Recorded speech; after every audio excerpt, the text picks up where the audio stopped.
বন্ধুরা, শীতের অত্যন্ত জনপ্রিয় একটি ফুল গাছ হলো এই ক্রিসমাস ফ্লাওয়ার প্ল্যান্ট। এটা যদি তোমরা নার্সারিতে কোথাও দেখো তাহলে অবশ্যই কিনে এনে তোমাদের বাগানে অ্যাড করতে পারো।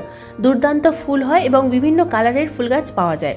তো এই গাছটা কিভাবে প্রতিস্থাপন করতে হবে এবং এই গাছের কিভাবে পরিচর্যা করতে হবে সবকিছুই বলবো আজকের এই ভিডিওতে।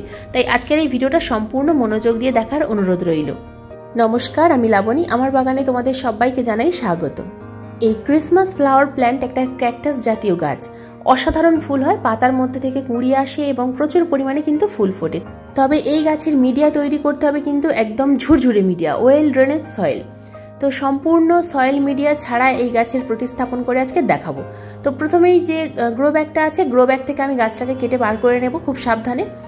এবং এর মিডিয়া হিসাবে নেব আমি সিন্ডার অর্থাৎ পোড়া কয়লা। তো দেখো, এখানে নিয়েছি সিন্ডার এবং সামান্য পরিমাণ কম্পোস্ট। তো একটা হ্যাঙ্গিং পট নিয়েছি। এই গাছের জন্য কিন্তু হ্যাঙ্গিং পট খুব দরকারি, কারণ এই গাছের ফুলগুলো একটু নিচের দিকে ঝুলে থাকে। তো দেখতে খুব ভালো লাগে যদি হ্যাঙ্গিং পটে আমরা এই গাছকে প্রতিস্থাপন করতে পারি।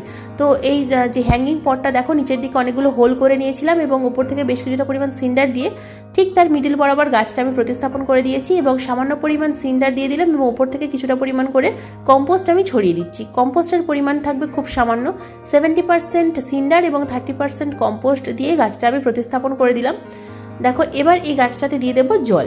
ভরপুর মাত্রায় জল প্রথমবারে দিয়ে দিতে হবে এবং এই গাছটা আছে কিন্তু পাতা পচা সারের মধ্যে।